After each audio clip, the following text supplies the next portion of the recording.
번역 사도신경으로 신앙 고백하겠습니다. 저는 전능하신 아버지 하나님 천지의 창조주를 믿습니다. 저는 그분의 유일하신 아들 우리 주 예수 그리스도를 믿습니다. 그분은 성령으로 잉태되어 동정녀 마리아에게서 나시고 본디오 빌라도에게 고난을 받아 십자가에 못 박혀 죽으시고 장사된 지 사흘 만에 죽은 자 가운데서 다시 살아나셨으며 하늘에 오르시어 전능하신 아버지 하나님 우편에 앉아 계시다가 거기로부터 살아있는 자와 죽은 자를 심판하러 오십니다. 저는 성령을 믿으며 거룩한 공교회와 성도의 교제와 죄를 용서받는 것과 몸의 부활과 영생을 믿습니다. 아멘. 거룩하신 하나님 아버지 감사합니다. 간밤에도 편히 쉬게 해주시고 새벽에 기도하는 자리에 불러주시니 감사합니다. 이 시간 저희들 마음 중심으로 주님을 경외하게 하여 주시옵소서. 예수님 이름으로 기도드리옵나이다. 아멘. 찬송가 368장입니다.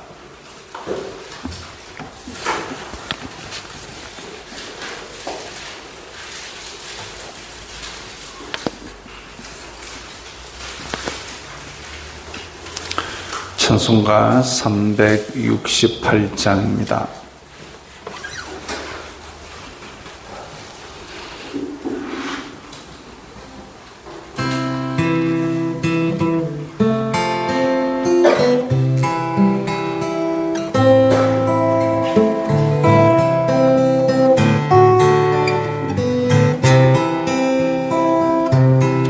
주 예수여 은혜를 내려주사 곧 충만케 하옵소서.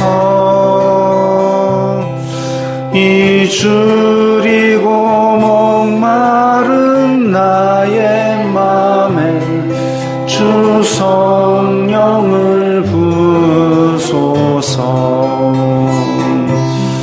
주 예수여 충만한 은혜 내 영혼에 부소서. 주 예수만 나의 힘 되고 내 만족함 됩니다.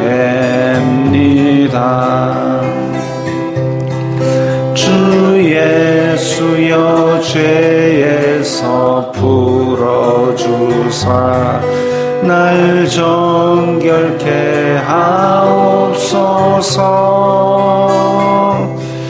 이 세상의 유혹이 나의 맘에 틈 못하게 하옵소서. 주 예수여 충만한 은혜 내 영혼에 부소서.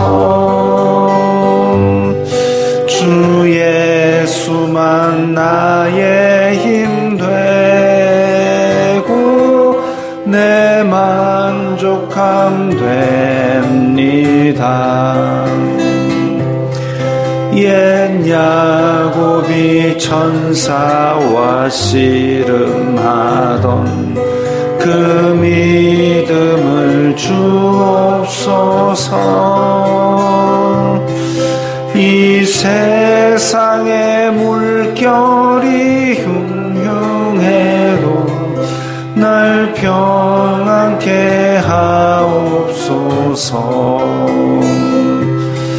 주 예수여 충만한 은혜 내 영혼에 부소서. 주 예수만 나의 힘 되고 만족함됩니다. 주 예수여 완전한 주의 사랑 나 받기를 원합니다. 그 사랑이 내 맘에 충만하여 날 기쁘게 하옵소서. 주 예수여 충만한 은혜 내 영혼에 부소서. 주 예수만 나의 힘 되고 내 만족함 됩니다. 내 마음에 임하신 주의 성령 늘 계실 줄 믿습니다. 그는 은사를 나에게 부어주사 주 섬기게 하옵소서. 주 예수여 충만한 은혜 내 영혼에 부소서. 주 예수만 나의 힘 되고 내 만족함 됩니다.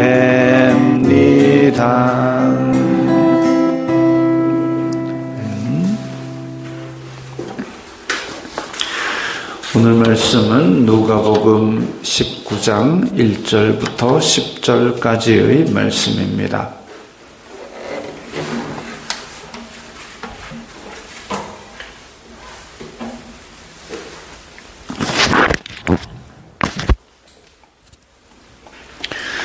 누가복음 19장 1절부터 10절까지의 말씀 함께 읽겠습니다.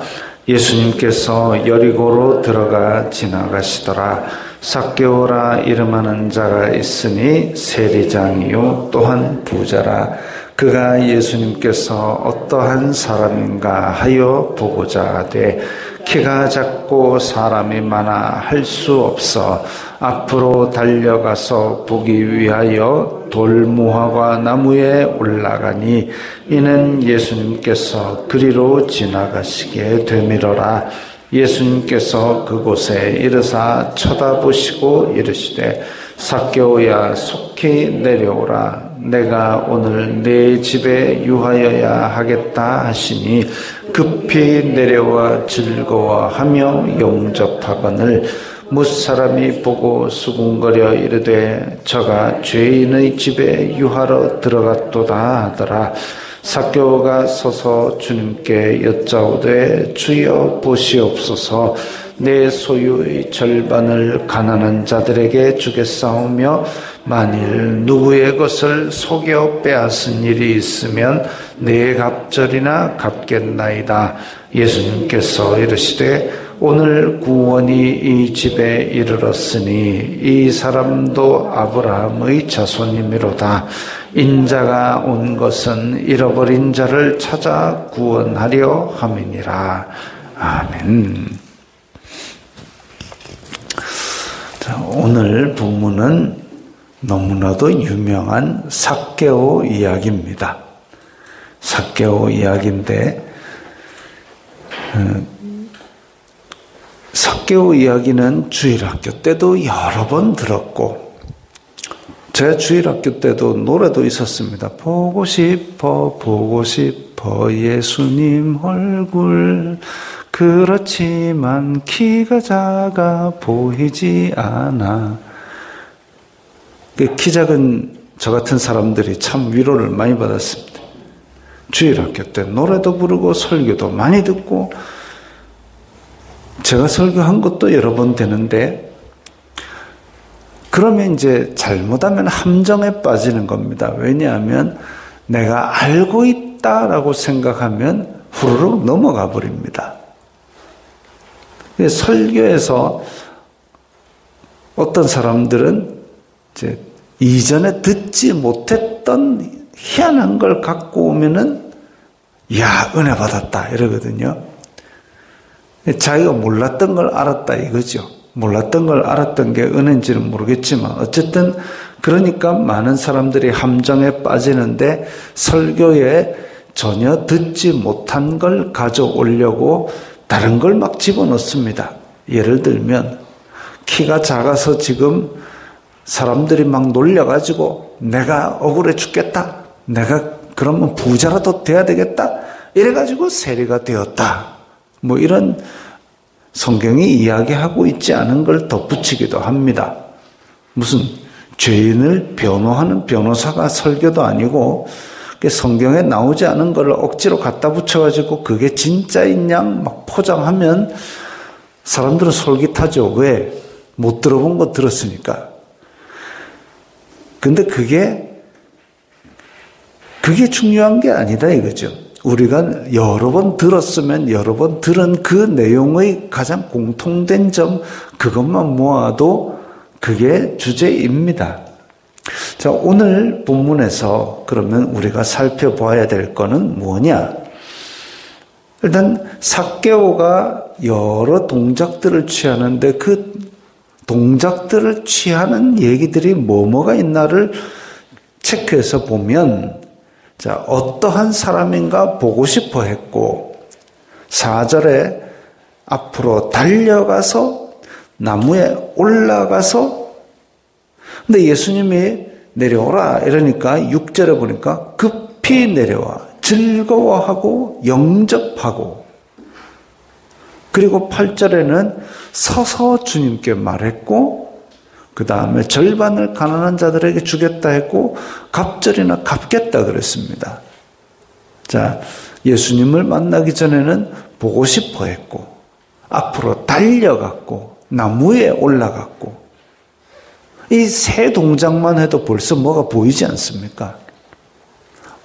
보고 싶어 했고 달려갔고 나무에 올라갔고 예수님이 내려와 이러니까 급히 내려갔고 즐거워하고 영접하고 그리고 예수님을 만나고 나서는 서서 주님께 여짜오되 그리고 가난한 자에게 나 나눠주겠다 그랬고 내 갑절이나 갚겠다 그랬고 이런 세 시점에서의 동작들만 보아도 이게 오늘 본문이 이야기하는 거는 삭개오가 억울해서 세리가 되고 이런 거 아니고 삭개오의 믿음의 행동, 믿음의 열매 이걸 보는 거구나. 그걸 알 수 있습니다. 삭개오는 세리장이다. 세리장. 당시에 로마 일단 여리고부터 한번 이야기를 해보겠습니다. 여리고 위치는 요단 옛날에 여호수아가 이 요단강을 건너서 약속의 땅에 들어오기 전에 모압 평지에서 요단강을 딱 건너면은 처음 만나는 성읍이 여리고입니다. 지형도에서 보면 사해가 있고 요단강이 있고 여기서 건너오면 한 요쯤에 있습니다. 그리고 여기서 이제 예루살렘으로 올라가는 험난한 산길이 이어지죠. 자, 그런 여리고라는 지역. 그러면 왜 예수님께서 여리고로 오셨느냐? 보통 갈릴리에서 예루살렘까지 가는 길 그냥 쭉 직진하면 될 것 같은데 그러지를 못합니다. 왜냐하면 이 동네가 사마리아 지역이기 때문에 그래서 예수님은 사마리아 지역도 가볍게 통과하시고 막 그렇게 했지만 많은 사람들은 갈릴리 지역에서 내려올 때 사마리아 지역을 우회해서 요단강 건너편으로 내려와서 그 다음에 다시 요단강 건너서 올라오고 이렇게 했습니다. 그럼 왜 이렇게 안 내려오느냐? 지형을 보면 여기가 험합니다. 지금 갈릴리 지역에서 요까지는 평지인데 그 다음에 여기가 사마리아 산지. 원래는 사마리아 산지로 해서 고원을 따라 쭉 이동합니다. 고원을 따라. 이 중동 지역에는 겨울에는 온난 수분, 겨울에는 제법 따뜻하고 촉촉한데 여름 되면은 이게 아주 고온 건조합니다. 그렇기 때문에 가능한 한 고원 지대로 쭉 다니는 것이 걸어 다니는 사람들에게는 좋은 길이지요. 그래서 예루살렘으로 내려가는 사람들이 여기에 있던 옛날 아브라함이 왔다 갔다 하던 이 족장의 길을 따라 고원 등성이를 따라 이동했습니다. 그래서 도시들도 그렇게 형성이 되어 있습니다. 브엘세바에서 올라와서 헤브론, 예루살렘, 베델, 세겜까지 쭉 이렇게 이어지는 이 길을 따라 이동하면 좋은데 여기가 딱 사마리아가 걸려 있습니다. 그러니까 이 고원 길을 따라 이동하고 싶은데 사마리아가 여기 걸려 있는데 사마리아는 옛날에 유대인들하고 원수질 일들을 많이 해가지고 못 들어오게 하고 싫어하고 이러니까 어쩔 수 없이 여기서 요단강을 건너가서 평지니까 강가니까 그래가지고 쭉 따라와서 여기서 요단강 건너와서 여리고 지나서 예루살렘으로 올라오고 많은 사람들이 이 길을 택했던 거죠. 예수님도 이번 예루살렘 가는 길에 여리고로 들어가 지나시다. 그래서 여리고가 나온 겁니다. 삭개오라 이름하는 자가 있어 세리장이다. 당시에 이 세금 거두는 직책을 유대인들에게 그냥 맡긴 게 아니라 경매를 줬습니다. 경매를 주면 세금을 걷기 위해서 자기가 경매로 그걸 얻어내는 거죠. 근데 이 얻어내기 위해서 경매를 했으니까 100원 얻을 곳에 나는 150원으로 경매를 해서 낙찰받았다.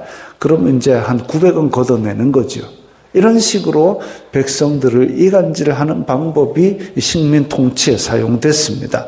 그렇기 때문에 유대인들은 세리를 싫어했죠. 매국노다.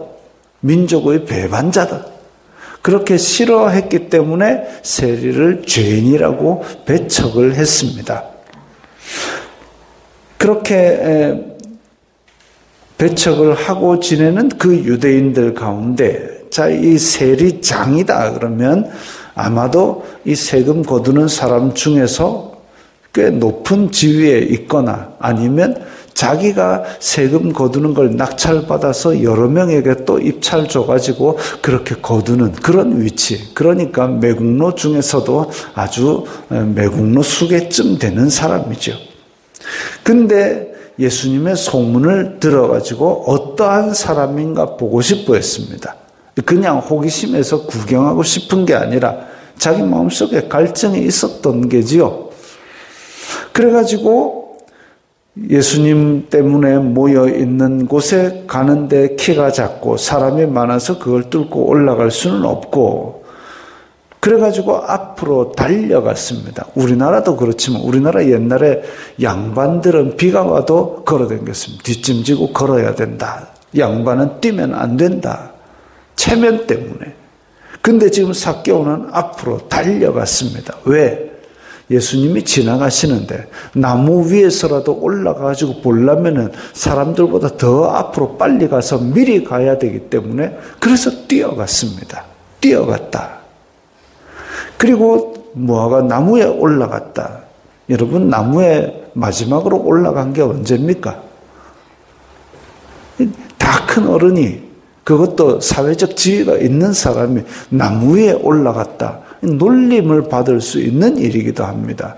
그럼에도 불구하고 뛰어가서 나무에 올라갔습니다. 간절히 바랬던 거죠. 그냥 호기심 같으면 뛸 필요 있겠습니까? 그냥 호기심 같으면 나무 위에까지 올라가고 그걸 보겠습니까? 아니죠.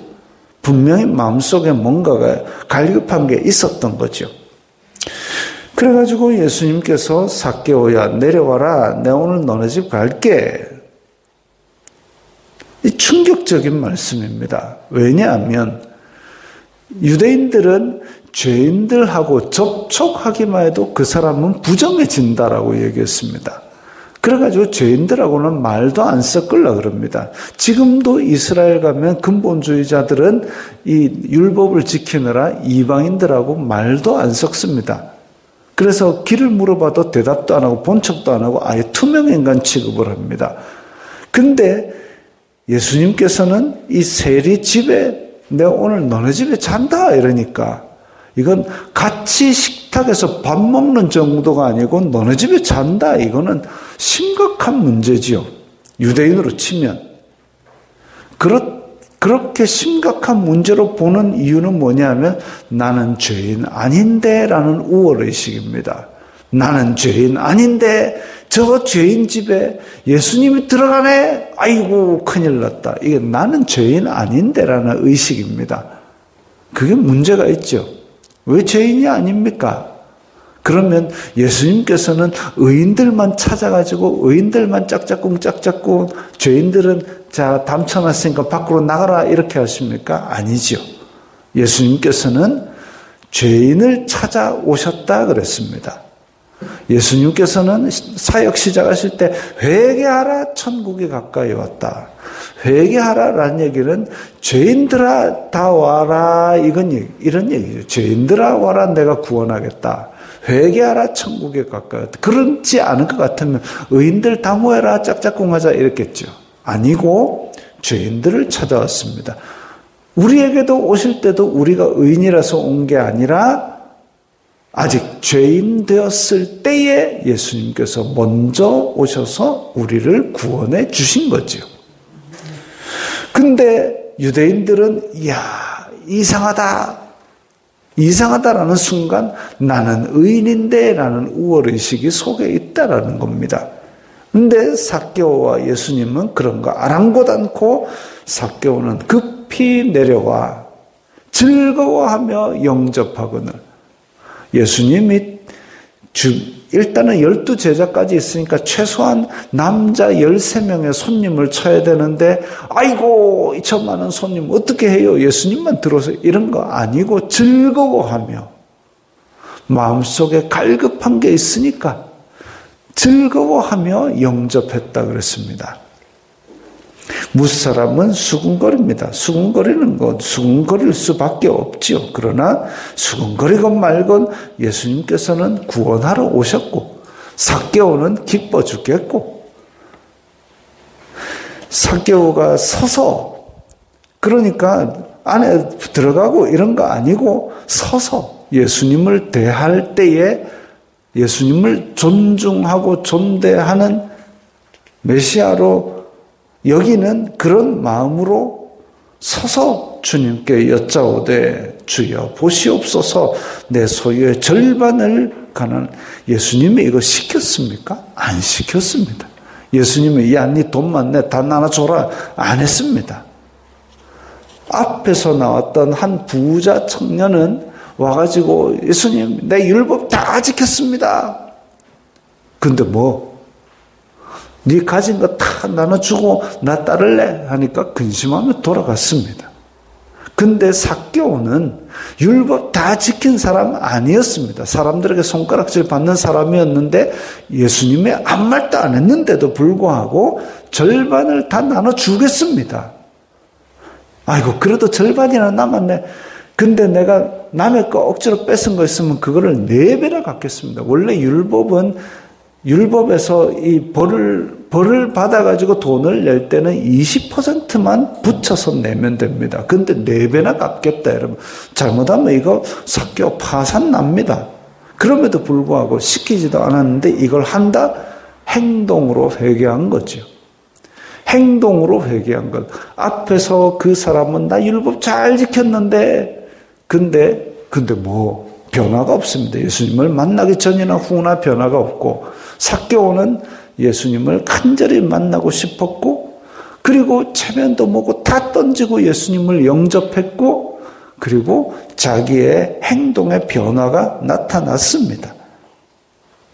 그러니까 예수님께서 오늘 구원이 이 집에 이르렀으니 그럼 삭개오가 행동으로 구원받은 겁니까? 아니요.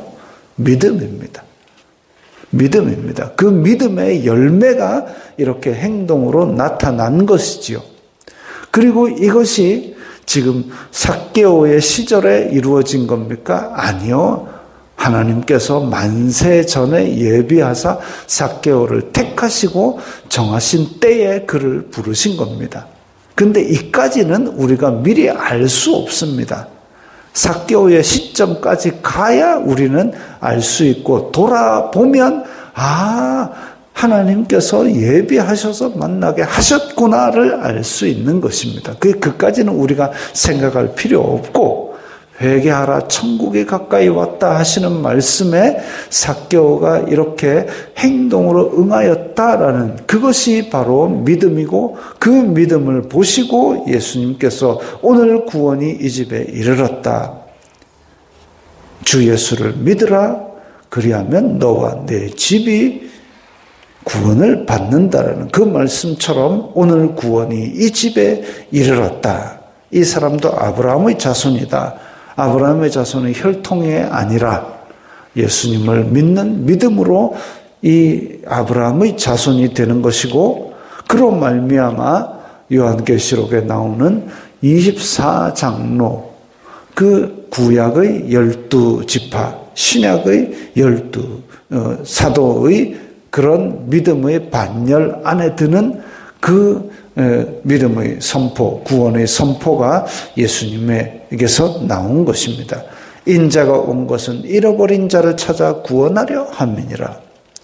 나는 율법 잘 지키고 있어서 예수님 구경만 하고 줄줄줄 따라다니는 것이 아니라 예수님을 보기 위해서 내가 죄인이지만 세리지만 간절히 바라는 마음으로 그렇게 회개하였을 때에 잃어버린 자, 구원받는 자가 되는 것이지요.